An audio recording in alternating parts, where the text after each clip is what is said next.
The rain falls in sheets across the Welsh marshes, a relentless silver curtain soaking the wool of the horses and the men who ride them. It is a cold December night in the year 1170. 4 knights, mud-splattered and weary from a desperate winter crossing of the sea, dismount in the courtyard of Canterbury. Their mail clinks with a sound that is sharp and final against the stone. They force their way through the massive oak doors of the cathedral, their breaths plumbing in the torchlit chill. Inside, the air smells of incense and damp stone. Vespers has just ended, and the monks are scattering like startled birds. But one figure remains, standing firm before the altar. He is Thomas Becket, the Archbishop of Canterbury, once the dearest friend of the king, now his most hated enemy. The knights approach, their voices a harsh whisper in the sacred space. "Where is the traitor?" they demand. Becket does not flee. He turns, his eyes holding a fire the rain could never quench. "I am no traitor," he says, his voice steady, "but I am ready to die for my God." In the flickering gloom, steel is drawn. A heavy blow sends him staggering. A second shatters his skull upon the stone floor. The candles gutter and hiss as the life of the most powerful churchman in England spills across the pavement. In that moment, a king, safe in his palace in France, will be forever cursed, and the dynasty he founded, the Plantagenets, will be forged in the blood of that single, terrible act. To understand the fury that drove those swords, we must first understand the impossible bond between a king who craved power and the friend he destroyed. The winter of 1135 sits upon England like a shroud. The land lies frozen beneath a sky the color of old iron, and in the heart of the country there is no king. Henry I, the great lion of justice, lies dead from a surfeit of lampreys, and his corpse bleeds into the floorboards of a chapel in Normandy. He leaves no sons, only a daughter, the Empress Matilda, and a nephew, Stephen of Blois. It is a recipe for anarchy. As the news spreads, carried by riders whose horses foam at the mouth, the barons of England do not weep, they sharpen their swords. Across the narrow sea, in the county of Anjou, a different kind of fire burns. Geoffrey the Fair, they call him. He is the Count of Anjou, a young man of 19 with hair the color of sunlight and a smile that can charm a woman from her virtue or a city from its walls. He wears a sprig of yellow broom blossom in his cap, Plantagenista in the local tongue. It is a small thing, a flower, but it will become the name of a dynasty. He has just been married to the Empress Matilda, a woman 11 years his senior, a widow, a daughter of kings, and she despises him. The match was political, a bridge between dynasties, but the bridge is built on resentment. Geoffrey does not care. He has ambition enough for two, and from this cold union a son will be born. They will call him Henry. The boy grows up in a world where loyalty is a currency and war is the only trade. He is educated in the school of survival. By the time he can ride a horse, he has seen his mother fight for her inheritance, a woman dressed in armor, besieging castles, a sight that both terrifies and inspires him. He has seen his father, Geoffrey, conquer Normandy with a patience that belies his golden looks. From his father, he learns the art of the siege, the slow, grinding pressure that breaks a city. From his mother, he learns the law, the claim, the cold logic of power. But he learns something else too. He learns that family is a battlefield. His parents' marriage is a war of its own. They separate, they reunite, they scheme against each other. The boy watches, and he learns that love is a weakness and trust is a trap. In 1151, Geoffrey dies. He is only 38. On his deathbed, he passes the broom blossom to his son, but it is not just a flower, it is a curse and a blessing. The young Henry, now Duke of Normandy and Count of Anjou, is restless. He cannot sit still. His legs twitch, his hands move, his eyes dart around a room, cataloguing exits and entrances, friends and enemies. Chroniclers will describe him as stocky, with a lion's mane of rust-colored hair and eyes that are mild when he is calm, but blaze like fire in a rage. He never sits down. He paces. He eats on the run, standing up, a slab of meat in one hand, a document in the other. And he sees a prize. Across the water, England is bleeding. The anarchy that began with his grandfather's death has dragged on for nearly 2 decades. Stephen is still king, but he is a weak king, a man whose goodness is his greatest flaw.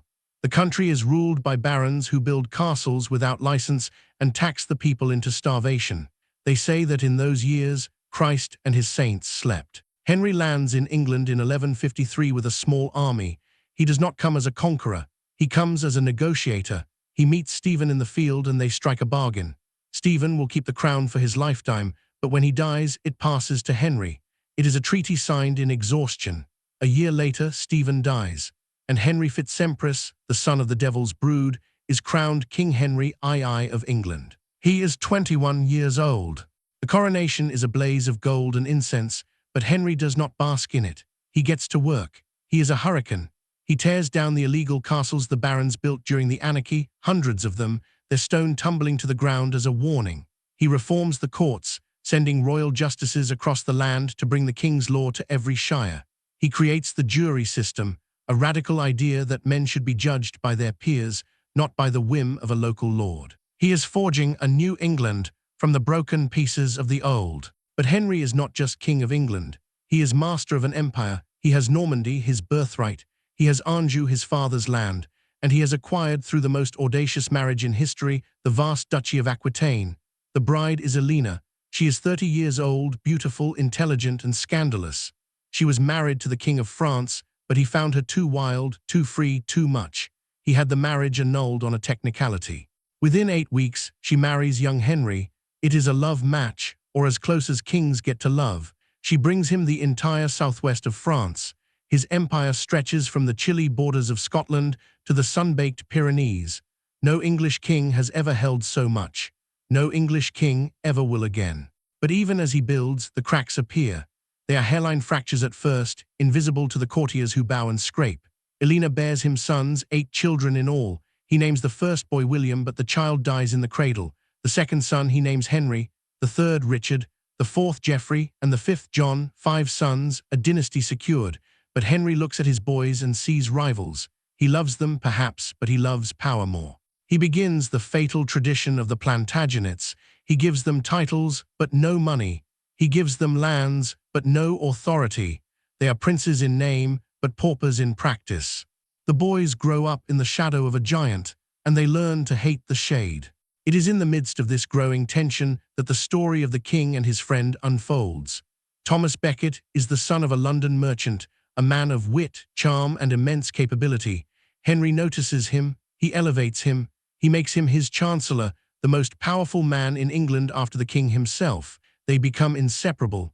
They ride together, hunt together, laugh together. When they ride through the streets of London, they are like 2 boys, kicking up the dust, shoving each other, their friendship a public spectacle. Henry believes he has found a man he can trust, a man who sees the world as he does, a man who will help him tame the church. Because the church is the one power in England that does not bow to the king. It has its own courts, its own laws, its own pope. And when Henry decides that criminal clerks should be tried in royal courts, he meets resistance. The Archbishop of Canterbury, the leader of the church in England, says no. Henry sees a solution. Make Becket the archbishop. Then his friend will see reason. He will have his man inside the gates. Plan backfires with the force of an exploding powder keg. Becket becomes archbishop and he is transformed. He sheds his lavish clothes for a hair shirt. He gives up hunting and feasting for prayer and fasting. He becomes the most zealous defender of the church the kingdom has ever seen. He resigns as chancellor. He stands before the king not as a friend, but as an adversary. Henry is stunned. Then he is furious. The friendship curdles into something toxic, a hatred born of betrayed love. For years they fight, they argue, they reconcile, they fight again. Becket flees into exile in France, and Henry rages against him from across the sea. Finally, in 1170, a fragile peace is brokered. Becket returns to England. He lands at Canterbury, and the people flock to him. They see him as a hero, a martyr in waiting. Henry is in Normandy for Christmas. He is surrounded by his barons, his knights, and he hears the news. Becket is back, and he is excommunicating bishops who sided with the king. Henry explodes. He throws himself from his chair, his face purple. He screams at the top of his lungs, a question that will echo through the centuries. Will no one rid me of this turbulent priest? It is not a command. It is a cry of frustration, the howl of a man who feels betrayed by the only friend he ever had. But 4 knights in the room take it as a command. They ride for the coast. They cross the channel in the dead of winter, and they find Becket in his own cathedral. The murder is a horror. The first blow severs the top of Becket's skull. The second shatters his head against the stones. A knight named Richard le Breton swings his sword with such force that the blade shatters on the pavement. The blood and brains of the archbishop spill across the floor. The knights flee into the night, leaving the body where it fell. When the news reaches Henry, the world stops. He locks himself in his chamber for 3 days. He eats nothing. He speaks to no one. He knows what he has done. He knows what will come. The Pope will excommunicate him. His barons will turn against him. His sons will smell the blood in the water. And they do. Within 3 years, the young King Henry, his eldest son, rebels. He is joined by his mother, Eleanor, who has grown tired of her husband's infidelities and her own imprisonment in a gilded cage. The revolt spreads to Richard and Geoffrey. The empire Henry built with such care explodes into civil war. His own wife, his own sons, march against him. Henry survives. He always survives. He captures Eleanor and locks her away for the next 16 years. He defeats his sons one by one, but the scars never heal. He trusts no one again. He grows more paranoid, more bitter.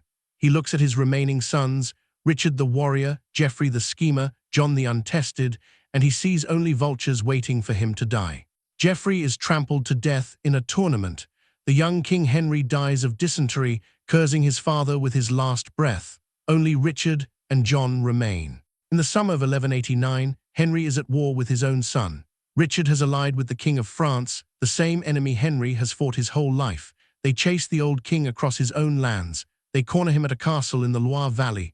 Henry is broken, sick, dying. He agrees to meet Richard. He has to be helped from his horse. He leans on his son's shoulder and he whispers in his ear, "God grant that I may not die until I have my revenge on you."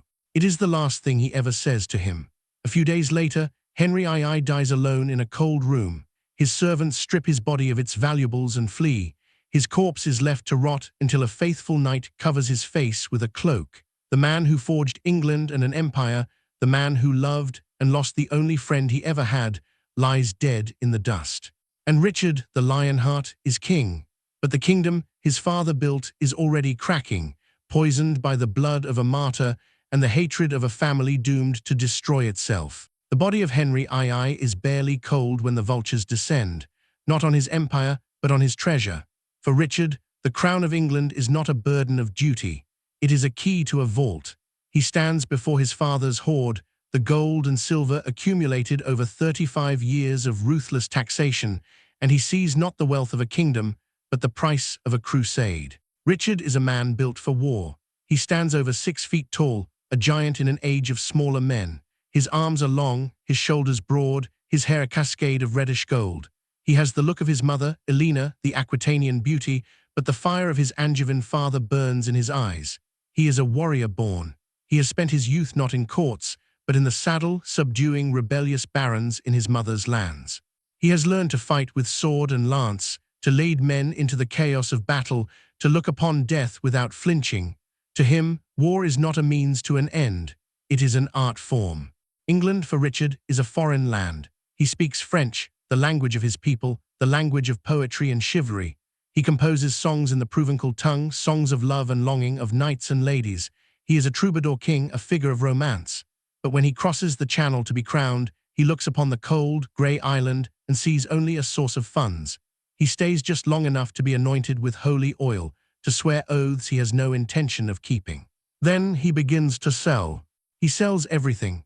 Sheriffdoms, castles, titles, even the crown of Scotland, which his father had won in war, he sells back for cash.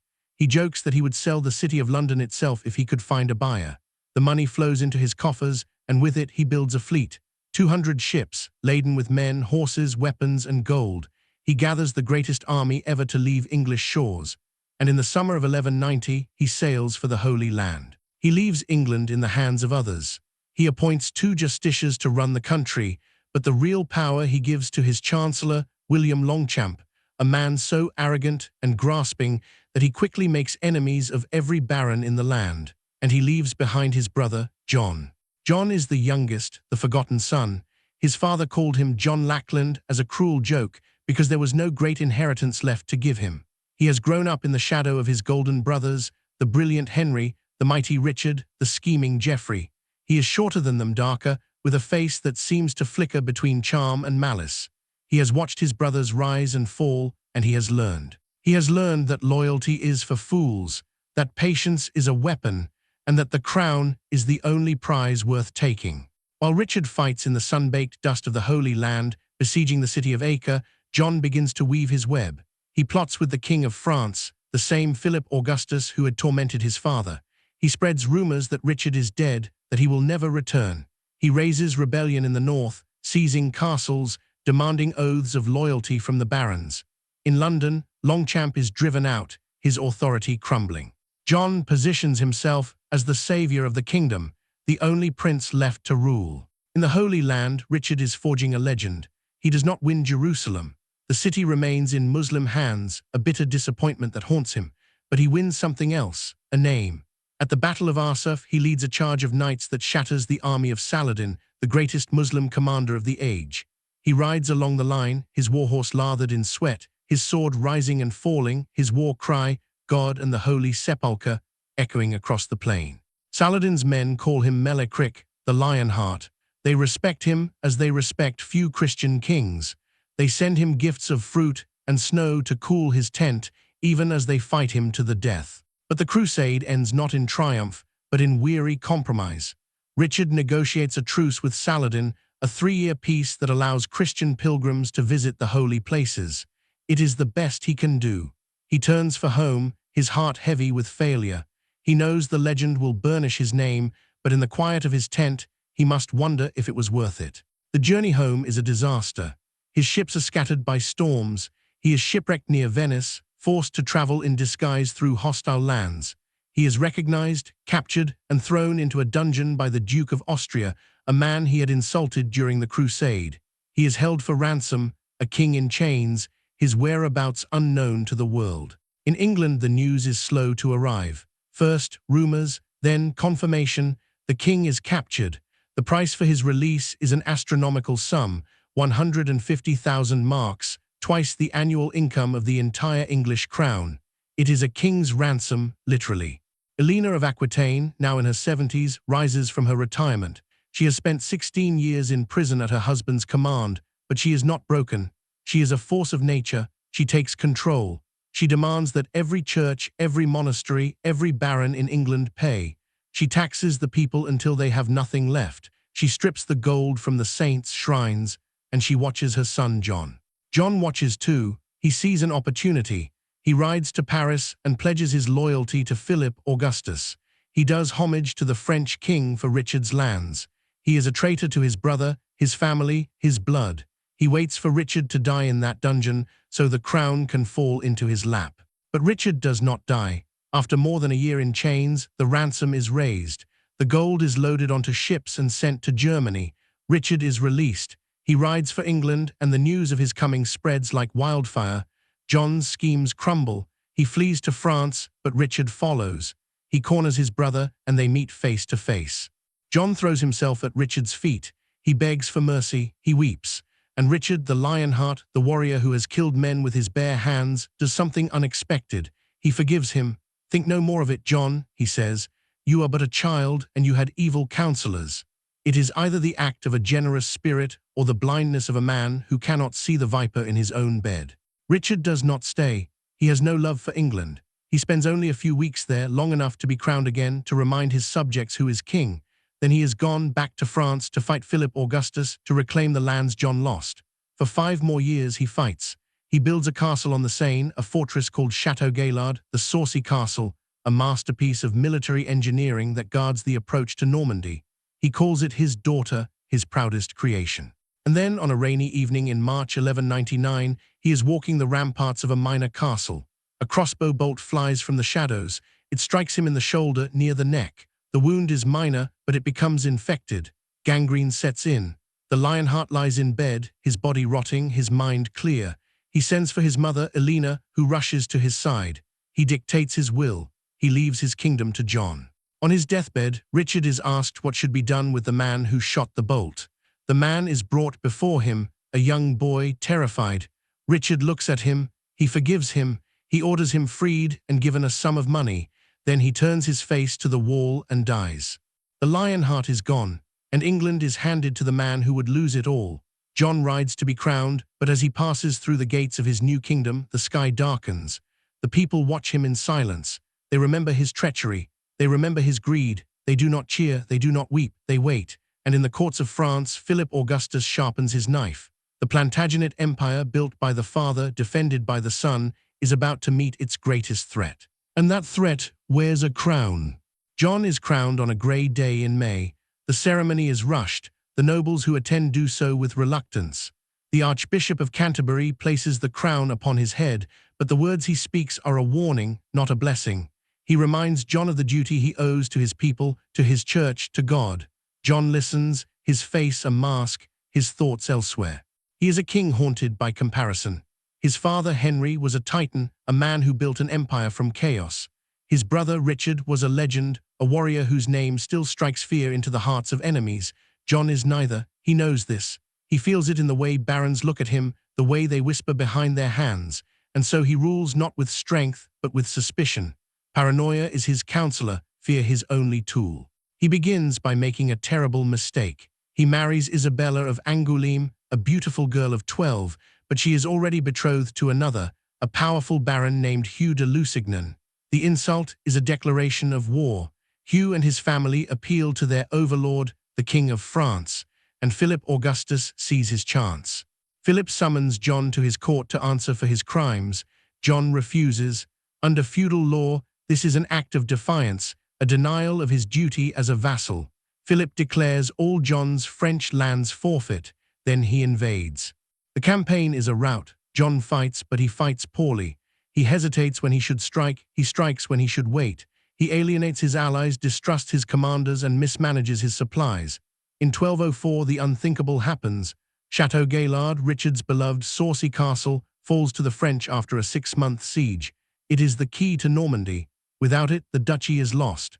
City after city surrenders to Philip.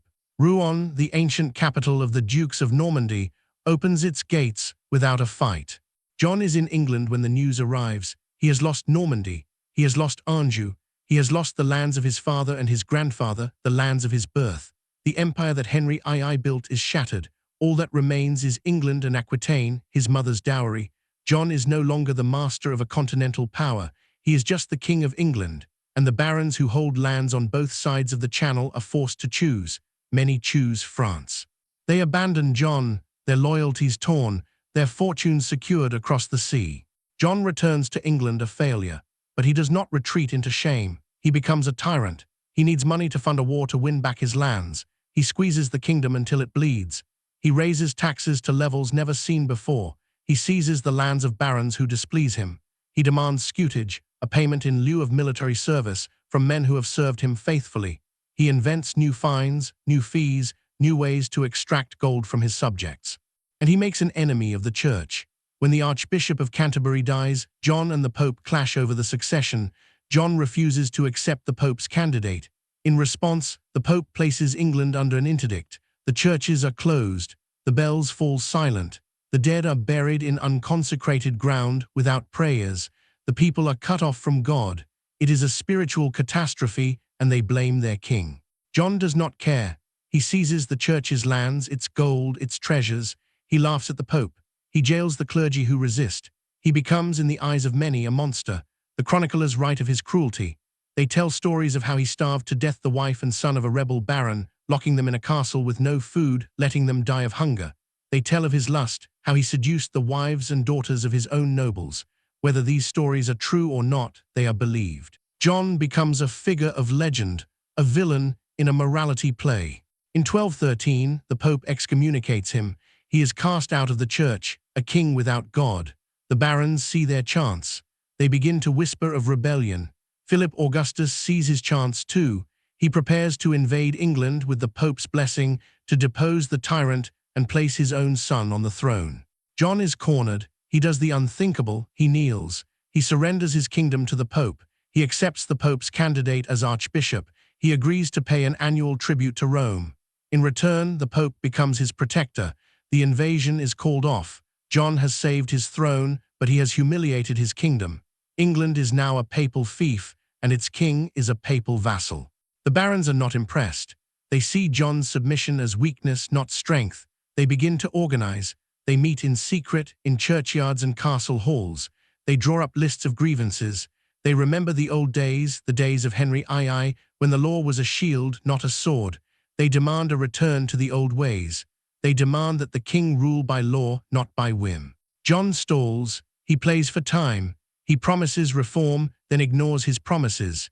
He raises an army of mercenaries, ruthless men from Flanders and France, who fight for gold and fear nothing. He prepares for war. In the spring of 1215, the barons rise. They march on London. The city opens its gates to them. John is at Windsor Castle, his back to the wall. He has no choice. He agrees to meet them. The meeting place is a water meadow on the Thames, a flat, open space called Runnymede. It is June 15th, a warm summer day. The king's tent is pitched on one side of the field, the barons on the other. Between them, a no-man's land of grass and wild flowers. The barons present their demands. They are written on a single sheet of parchment in Latin. It is a long document, 63 clauses. It states that no free man shall be imprisoned or stripped of his rights except by the lawful judgment of his peers or by the law of the land. It states that taxes shall not be levied without the consent of the kingdom. It establishes a council of barons who can overrule the king. It is the Magna Carta, the Great Charter. John reads it. He looks at the army of barons across the field. He looks at his own mercenaries, outnumbered and restless. He smiles. He agrees to everything. He puts his seal to the document. The barons cheer. They kneel and renew their oaths of fealty. They believe they have won. They are fools. As soon as John rides away from Runnymede, he begins to plan. He retreats to the Isle of Wight, a safe haven in the Channel. He sends letters to the Pope, begging him to annul the charter. He writes to his mercenaries, summoning them back. He prepares for war. The Pope obliges. He issues a papal bull, a document from the highest authority on earth, declaring Magna Carta null and void of all validity forever. It is a sham, a document extracted by force. The Pope thunders. No Christian should obey it. The barons are outraged. They renounce their allegiance to John. They offer the crown to the French prince, Louis. Louis invades. He lands in Kent with a French army. Half the English barons flock to his banner. John flees before him, retreating north, burning and looting as he goes. He leaves a trail of destruction across the English countryside. In October 1216, John is crossing the Wash, a vast estuary in eastern England. The tide comes in faster than expected. His baggage train, laden with his treasure, his crown, his relics, is swept away. Men and horses drown in the mud. John watches from dry land, his wealth swallowed by the sea. He is a broken man. He rides north sick with dysentery, his body racked with fever. He reaches Newark Castle, a stronghold in the Midlands. He takes to his bed. He dies on October 18, 1216. Some say he was poisoned by a monk. Others say he died of a surfeit of peaches, gorging himself on unripe fruit. The truth is simpler. He died of a broken spirit, a king who lost an empire, a kingdom, and the respect of every man who ever served him. His body is carried to Worcester Cathedral. He is buried before the altar of St. Wulfstan, a saint he had once mocked. He lies there still, under a simple tomb, a king who was, in the words of one chronicler, the sword of God's wrath, sent to punish a sinful land. He leaves a 9-year-old son, Henry, and he leaves a kingdom in ruins, torn apart by civil war, invaded by a foreign prince, ruled by the sword. But in that moment of deepest darkness, a boy king will rise, and the Plantagenets will live again. The boy is 9 years old. He has his father's dark hair and his mother's gentle eyes.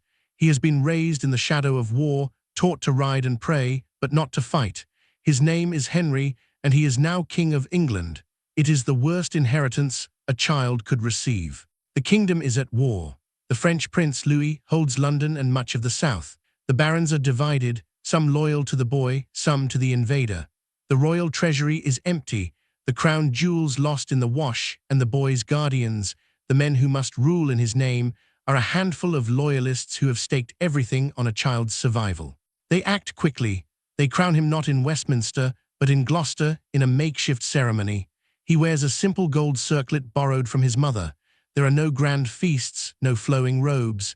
He is a boy in a church, anointed with holy oil, made king by desperate men. The man who takes control is William Marshal. He is 70 years old, a knight without land or wealth, but he is the greatest warrior of his age. He has served 4 kings, Henry II, the young king, Richard and John. He has fought in tournaments across Europe, unhorsed hundreds of knights and never been defeated in battle. He is the embodiment of chivalry, a living legend. And now, in his final years, he takes on the greatest challenge of his life, saving a kingdom for a boy. Marshal rallies the loyalists. He marches against the French and the rebel barons. In May 1217, he meets them at the Battle of Lincoln. He is old, too old to wear armor, they say, but he mounts his horse, dons his helm, and leads the charge. The battle is a slaughter. The French are routed, their leaders captured. Louis's army is destroyed. Later that summer, an English fleet destroys the French supply ships off the coast of Sandwich. Louis surrenders. He sails back to France, and England is free. The boy king watches it all from a distance, but he learns. He learns that loyalty matters. He learns that power is not just about birth, but about trust.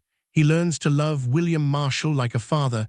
When the old man dies in 1219, Henry weeps. He has lost his shield. As Henry grows, he reveals himself. He is not a warrior like his uncle Richard, nor a tyrant like his father.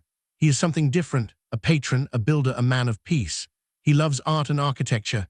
He spends his reign rebuilding Westminster Abbey, tearing down the old Norman church and replacing it with something glorious, something that reaches for heaven with pointed arches and soaring vaults. He fills it with gold leaf and colored glass, with paintings of saints and kings. He wants Westminster to be the spiritual heart of his kingdom, a monument to the glory of God and the house of Plantagenet. He marries Eleanor of Provence, a beautiful Frenchwoman with a sharp mind and a sharper tongue. She brings with her a swarm of relatives, uncles and cousins who are given titles, lands, and influence. The English barons watch with growing resentment.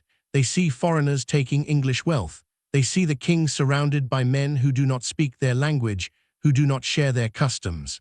And Henry is weak. He is generous to a fault, but he lacks his grandfather's iron will. He cannot say no. He gives away money he does not have. He promises favors he cannot deliver. He launches a foolish invasion of France to reclaim his lost lands, and it ends in humiliation. His army is defeated, his treasure wasted. He returns to England with nothing but debt. The barons begin to murmur. They remember Magna Carta. They remember that a king must answer to his people, and they find a leader. Simon de Montfort is a Frenchman, the son of the man who led the brutal crusade against the Cathars in southern France. He is a brilliant soldier, a charismatic speaker, and a man of iron conviction. He comes to England to claim an inheritance, and he becomes the king's favorite, then the king's brother-in-law, then the king's greatest enemy. Simon sees what others see, a king who is weak, a kingdom mismanaged, a court filled with greedy foreigners. He demands reform. He demands that the king rule with the advice of his barons. He demands that the provisions of Oxford, a new charter of liberties, be observed. Henry agrees, then backs out. Simon rebels. Civil war erupts again. In May 1264, the two armies meet at the Battle of Lewes in the Sussex Downs. Simon's forces are outnumbered, but he has something the royalists lack: belief. He fights for a cause, not just for a king. His men wear white crosses on their chests, the sign of crusaders. They fight with a fervor that carries the day. The king is captured. His son, the Lord Edward, is captured. Simon de Montfort rules England. For a year, Simon is the uncrowned king. He governs in Henry's name, but the power is his. He summons a parliament, a gathering of the realm, but he does something unprecedented. He calls not just barons and bishops, but knights from every shire and burgesses from every town. Ordinary men, commoners, are invited to sit and speak. It is the birth of the House of Commons. It is a revolution. But Simon's rule is brittle. He is a foreigner, and the English barons grow jealous of his power. The Lord Edward, the king's son, escapes from captivity. He is young, only 25, but he has his grandfather's fire in his veins. He rallies the loyalists. He raises an army. He hunts Simon down. On a hot August day in 1265, they meet at Evesham. It is not a battle. It is a massacre. Edward's forces surround Simon's army on a bend in the river Avon. Simon sees the trap closing. He looks at the banners approaching and knows he is doomed. By the arm of St. James, he says, they come on wisely. They learn that from me. He fights to the end. His horse is killed under him. He stands in the midst of the melee, swinging his sword, a grey-bearded warrior refusing to die. Then a knight runs him through from behind. He falls. What comes next is butchery. Simon's body is mutilated, his head, his hands, his feet cut off and sent as trophies across the kingdom. He is branded a traitor, his memory cursed. But the people do not forget. They whisper that miracles occur at his tomb. they make him a saint in their hearts, a martyr for the common good. Henry III is restored, but he is a broken man. He reigns for another 7 years, but the power is with Edward. The old king shuffles through his abbey, watching the masons raise the walls, lost in a world of beauty that has no place for the brutal reality of his kingdom. When Henry dies in 1272, the people barely notice. They are already looking to the future. They are looking to Edward, and Edward will be unlike any king they have ever known. He will be a hammer. He will forge a new England, not with charters and parliaments, but with iron and blood. Edward is in Sicily when he hears the news. His father is dead. He is king, but he does not rush home. He takes his time. He visits Rome, pays homage to the Pope. He tours his lands in France, accepts the fealty of his nobles. He does not arrive in England for 2 years. He is confident. He knows the kingdom will wait. When he finally lands, he is crowned with a grandeur not seen since the Conqueror. He is 40 years old, tall, with the same drooping eyelid as his father, but where Henry was soft, Edward is hard. His contemporaries call him Longshanks for his height. He is a man of few words and swift action. He has learned from the chaos of his father's reign. He knows that a king must be strong, must be feared, must be the law. He begins with reform. He orders a massive inquiry into the laws of England, sending commissioners across the country to ask every hundred, every village, what their customs are. The results fill volumes, the 100 rolls, a census of rights and wrongs. He uses them to create new statutes, laws that apply to all. He defines the common law, the law of the land, the law that will shape English justice for centuries. He is a king who rules by ink as much as by sword. But Edward's true passion is war. He looks west to Wales. The Welsh princes have resisted English rule for generations. They raid the borderlands, burn the towns, slaughter the settlers. Edward decides to end them. He invades in 1277 with a massive army. He builds castles as he goes, not the old wooden forts, but immense stone fortresses, works of military genius. Flint, Rhuddlan, Aberystwyth. They rise from the landscape like stone dragons, their walls designed to withstand any siege, their towers placed to rain arrows on any attacker. He uses English money, English labor, English design to cage a nation. The Welsh leader, Llewellyn ap Gruffydd, is driven into the mountains. He is offered peace if he submits. He hesitates, then agrees, but his brother David cannot accept. He rebels and Llewellyn is forced to join him. In 1282, Llewellyn is killed in a skirmish, his head sent to London crowned with ivy in mockery. David is captured, dragged through the streets, hanged, drawn, and quartered. Edward makes an example of him, a warning to any who would defy the English crown. To cement his victory, Edward builds more castles. Carnarvon, Conwy, Beaumaris, they are masterpieces, their walls echoing with the clang of hammers, their courtyards filled with English soldiers. And in 1284 at Carnarvon, his queen gives birth to a son. Edward presents the baby to the Welsh chieftains as their new prince. A prince, he says, born in Wales who speaks no English. It is a trick, a humiliation wrapped in a promise. The title of Prince of Wales is given to the English heir, a tradition that continues to this day. With Wales crushed, Edward turns north. Scotland is in crisis.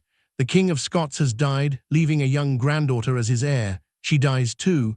The Scottish throne is empty and a dozen claimants fight for it. Edward is asked to arbitrate. He sees his chance. He gathers the Scottish nobles at Norham Castle on the border. He tells them he is their overlord, that the King of Scots owes fealty to the King of England. The Scots are outraged. They say Scotland has never been conquered, that it is an independent kingdom. Edward ignores them.